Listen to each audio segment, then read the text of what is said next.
Buenas tardes a todos. El día de hoy vamos a platicar acerca del manejo hemático del paciente. Soy el doctor Licona, el jefe de laboratorio del Hospital de Traumatología Magdalena de Salinas. Me da mucho gusto poder estar con ustedes el día de hoy en el 40 aniversario de nuestro hospital.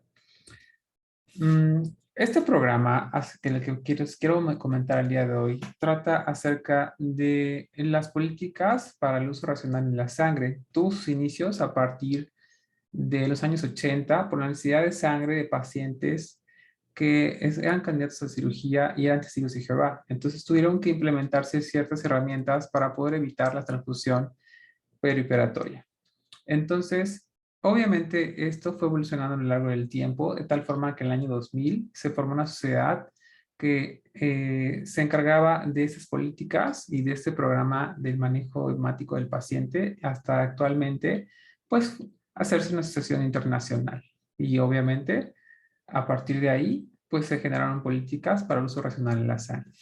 ¿Cuál es el objetivo de este programa? Simplemente es reducir o eliminar la necesidad de transfusión sanguínea halogénica y mejorar el resultado clínico del paciente. ¿Por qué? Porque realmente hasta ahora no hemos tenido un recurso artificial que pueda suplir los nutrientes esenciales que tiene la sangre. Sabemos muy bien que la sangre total contiene muchos elementos, entre los que cuales destacan y son más importantes las plaquetas, los eritrocitos y como tal el plasma. Este programa se basa en tres pilares. El primero es optimizar el volumen sanguíneo del paciente. El segundo pilar es minimizar la hemorragia. Y el tercero es realmente optimizar la tolerancia del paciente a la anemia. Sabemos que la mayoría de los pacientes que son programados para cirugía pues tienen un protocolo. Y ese protocolo realmente lo que hace es establecer en qué condiciones está nuestro paciente antes del proceso quirúrgico para poder nosotros determinar realmente la necesidad de sangre o incluso de alguna acción específica o necesaria previa a su cirugía. Este tipo de programas se ha hecho a través de unos metaanálisis y realmente en medicina basada en la evidencia a través de lo que son pues estudios clínicos controlados en los cuales para poder entenderle me tomé la libertad de ponerles acerca del grado, ¿no?, que tiene este tipo de evidencia y que va del grado A, B, C y D. Obviamente aquí habla de que las pruebas o los ensayos clínicos realmente son confiables para poder guiar las políticas prácticas del manejo hemático del paciente hasta el grado D, que las pruebas realmente tienen una recomendación muy débil, ¿no? Y los niveles de evidencia, donde va del nivel de evidencia excelente hasta el nivel de evidencia pobre. Y realmente esto es muy importante para que nosotros podamos entonces determinar cuál podría ser nuestra política respecto al manejo hemático de nuestros pacientes. En lo que es el programa de manejo hemático del paciente se basa en 5 módulos. Uno de ellos dice y trata acerca de la cirugía perioperatoria. Es un documento muy extenso, casi 200 páginas. Realmente me tomé la molestia de tratar de concretar en tres pilares que quizás es importante para el ámbito de los cirujanos ortopedistas. ¿Por qué? Porque en este caso, por ejemplo, someten ellos a consideraciones específicas como, por ejemplo, en pacientes sometidos a cirugía ortopédica, el uso de una estrategia de transfusión receptiva no está asociado con un aumento de la duración del hospital respecto a la estancia hospitalaria. ¿Qué significa esto? Primero hay que partir y diferenciar entre una transfusión restrictiva versus una transfusión liberal. Esto significa que vamos a tener un nivel más bajo de hemoglobina para evitar transfundir a nuestros pacientes versus a nuestra política liberal que prácticamente ocupamos umbrales más altos para transfundir. Esto en un contexto de un paciente sano, porque sabemos bien que pacientes que son adultos mayores pues tienen otro tipo de manejo respecto de las transfusiones. De aquí, en respecto de una política de transfusión restrictiva en pacientes que son sometidos a cirugía ortopédica, nos dice que tiene una evidencia buena, con una consistencia excelente. Sin embargo, tenemos también una poca aplicabilidad. Pero esto, ¿por qué sucede? Puede sucederse a varios factores, entre ellos la propia disponibilidad de la sangre, los componentes o incluso el tratamiento que se dé al manejo alterno de esos pacientes que requieren sangre en un contexto de hemorragia. ¿Qué significa? Que pues va a depender de cada hospital realmente poder establecer el manejo y el tratamiento de acuerdo a si, por ejemplo, tenemos a disponibilidad el complejo protombínico o el ácido tranexámico, por ejemplo, y esto es lo que va a definir realmente la capacidad de respuesta del equipo de salud en el contexto de la cirugía. Otro que sí me pareció muy importante considerar es que también está establecido que en pacientes de cirugía ortopédica, el tratamiento preoperatorio de la anemia con un agente estimulante de eritropoyetina combinado con hierro oral puede reducir la incidencia de transfusiones. Esto está bien establecido y realmente la evidencia es muy buena, con una consistencia también bastante bien y un impacto clínico que puede ser incluso llevado en cualquier centro o hospital que realice cirugías ortopédicas. ¿Y esto por qué? Porque pues los metaanálisis nos han realmente establecido esta, a través de ensayos clínicos, que esa es una buena política transfusional preoperatoria. Obviamente tiene que ver mucho recurso con el que contemos, pero realmente casi todos los hospitales de un tercer nivel tenemos acceso a lo que es la eritropoyetina y a los hematínicos orales para poder realmente manejar a nuestros pacientes previo a la cirugía en caso que curse con anemia. Hay un algoritmo bien establecido a través de este programa en donde se establece los criterios para manejar sus pacientes. Habitualmente es en menos de 12 hemoglobina el umbral y de acuerdo a los niveles de ferritina del paciente vamos determinando si va a requerir suplementación con hierro intravenoso u oral. Para fines prácticos, si lo trasladamos a nuestro hospital, es un poco complicado puesto que la unidad hospitalaria se atiende a pacientes atraumáticos en agudo. Significa que realmente no tenemos mucho tiempo para preparar a su paciente para tratarle, sobre todo si tiene fractura expuesta o contusiones o si está politraumatizado. Aquí el contexto clínico realmente pues no es tan aplicable de forma local porque es un hospital monotemático. Sin embargo, es bueno considerar este tipo de estrategia para cirugías programadas. Respecto a la cirugía posterior al paciente, si tiene algún tipo de sangrado y determinamos que el paciente tiene una anemia posoperatoria, aquí cambia lo que es el consenso, porque el tratamiento, por ejemplo, con eritropoyetina más el hierro local, no, quizás no aumente el nivel de hemoglobina como nosotros esperamos. ¿Qué significa esto? Que aquí tendríamos que establecer otro tipo de estrategia, porque en el nivel de evidencia, pues realmente, pues no es el mejor, ¿no? Entonces, aquí quizás valdría la pena como política de recomendación que no establezcamos de forma protocolizada a todos los pacientes darle hierro oral, sino simplemente es valorar de acuerdo a la anemia clínica posoperatoria si el paciente está descompensado, ¿no? O si bien puede tolerar su anemia y darle suplementos o dieta incluso para que pueda entonces mejorar sus condiciones y superar su anemia clínica posoperatoria. Estos tres ejemplos son muy claros acerca de qué políticas podríamos nosotros realmente iniciar en cuanto a la cirugía programada de ese tipo de pacientes. Al respecto, tenemos que platicar acerca de las recomendaciones clínicas de los umbrales transfusionales para los pacientes.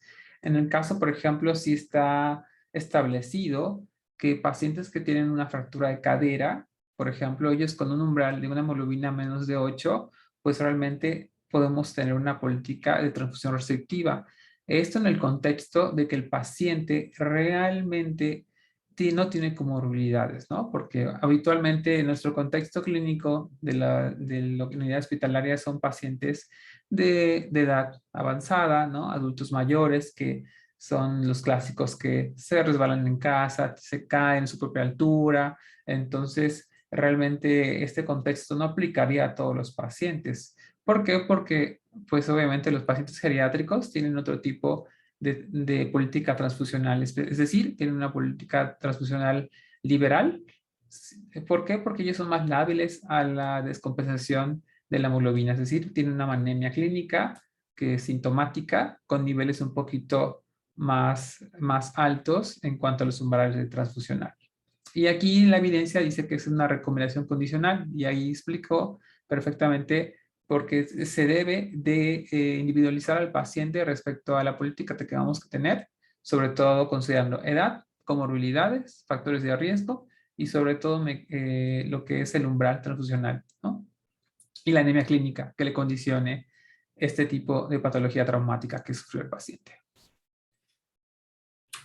Y por último, me gustaría platicar acerca de, ya vimos las recomendaciones preoperatorias, el umbral transfusional.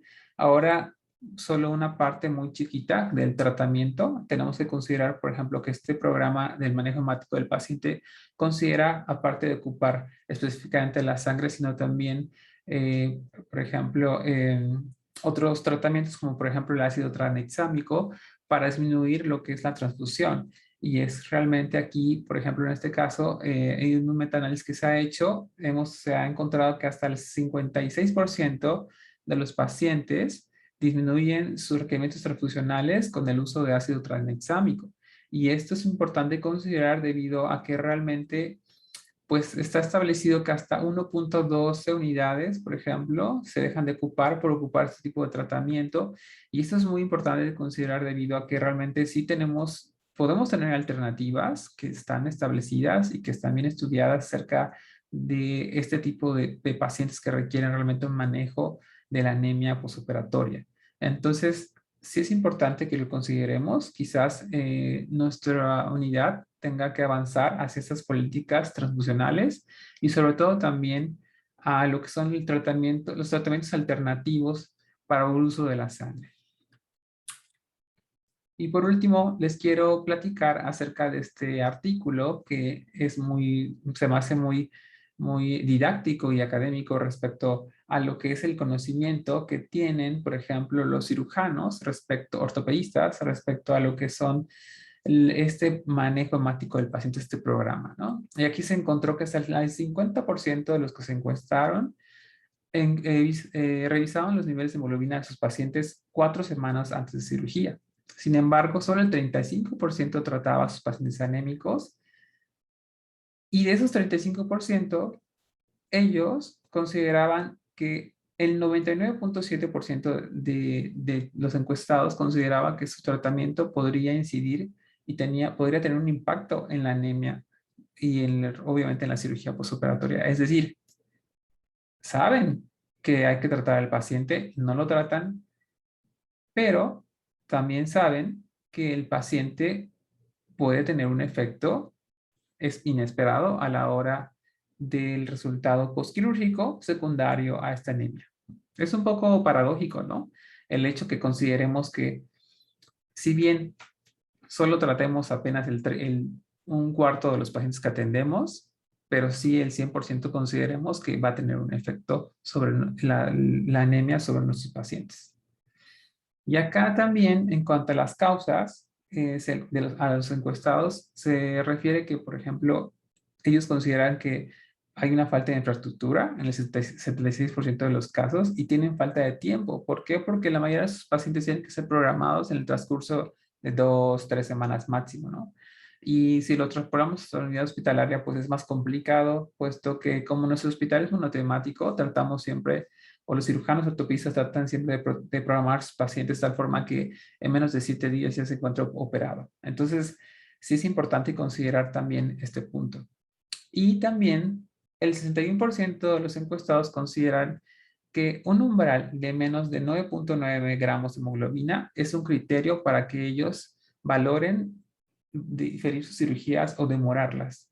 Entonces, si bien esta es una política transfusional incorrecta, porque sabemos que las nuevas guías nos han indicado que la política puede ser incluso hasta 7 u 8 dependiendo del tipo de procedimiento quirúrgico, no habría una razón por qué no considerarlo. Sin embargo, aquí significa que realmente nos falta mucha difusión al respecto de estas guías para que nosotros tengamos un criterio unificado.